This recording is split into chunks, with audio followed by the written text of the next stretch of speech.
What's up, guys? Welcome back to another Let's Talk episode. And today, we're going to be talking about loss. Now, when I say loss, I mean family members, significant others, friends, hell, even pets.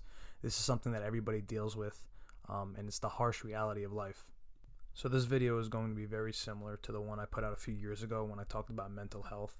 I shared my own personal experiences, and I just want to say thank you to everybody who reached out to me and were comfortable enough to share their own stories with me. Without sounding cheesy, it was kind of heartwarming, if I'm being honest. But I want to hit three major bullet points for this video. I want to go with loss, which is the main one, grief, and then my personal troublesome one was regret. So we're going to rewind back to February of 2022, almost a year and a half ago as I'm filming this. I lost my father to cancer. Now, if you know me, I like to keep my stuff very private. I've always been like that. If you aren't close to me or a close family friend or of the family, I don't want people knowing the business. So this is actually the first time I'm saying it publicly. He died due to cancer. The one of the worst parts is, whether you call it fortunately or unfortunately, I was the last person to see him fully conscious before they put him under, and even in those last couple minutes, he was still rocking. He was still joking around and trying to make me laugh. So the reason why I'm talking about this openly like this is because every single person in this world deals with this in their own specific way. Like I said before, everybody deals with loss, and you'd be stupid to think otherwise. You're not the only one who deals with this. For the longest time, I was very belligerent. I didn't believe it. I didn't want to believe it. And this is going right into the grieving process. You feel like the whole world may be against you. You feel like life's not fair. It really isn't. Death waits for nobody. That's the sad truth of it. And in my father's certain case, it spread rapidly. We found it maybe at the worst it's been. And there was nothing that could be done. And that's the worst thing to hear.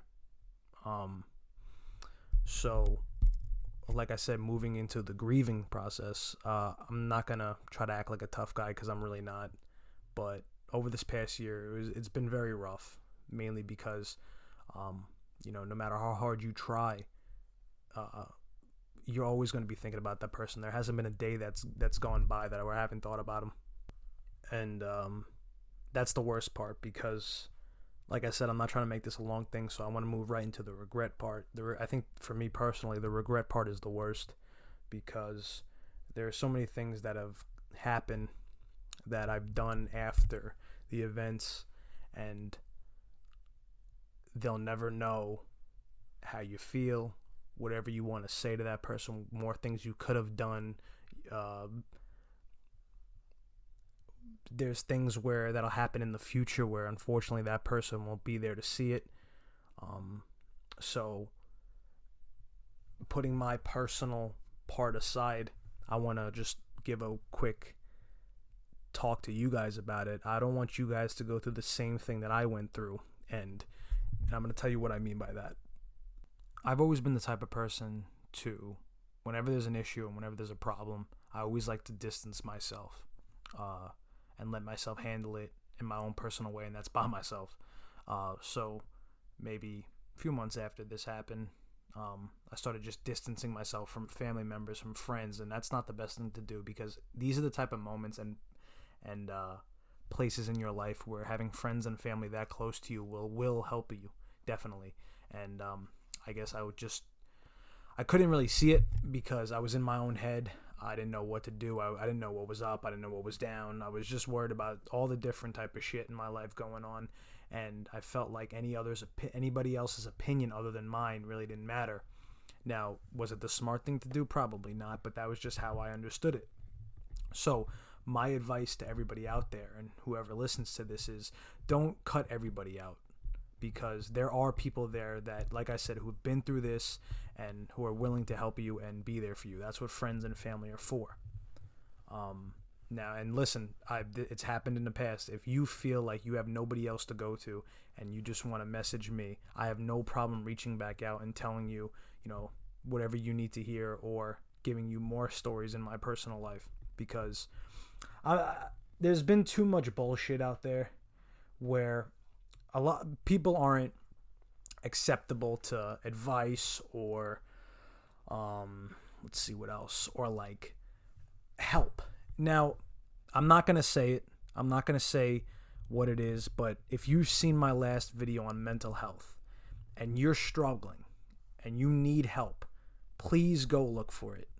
There's too many people. I'm getting chills like talking about this because I've seen it. There's people out there who are too afraid to ask for help. And that breaks me, man, because there's nobody out there who should be killing themselves or thinking that that's the best opportunity when you can have such a beautiful life to live. Like I'm fully open about it. I've thought about those thoughts and I've really thought about it. I've contemplated. That's as far as I'm gonna go. And then I realized it's like maybe that's just not what it is. Maybe this life is more to live. I'm not going into a rant. I told you guys I'm not trying to make this as long as possible, so I'm just going to end it with this. I appreciate every single one of you who've listened to this, who've supported my channel throughout this many years that I've been going. I'm not a big YouTuber by any means. I'm just a guy trying to help people out. I don't know, call it whatever you want. But I appreciate you guys listening, and I'll catch you guys on the next Let's Talk.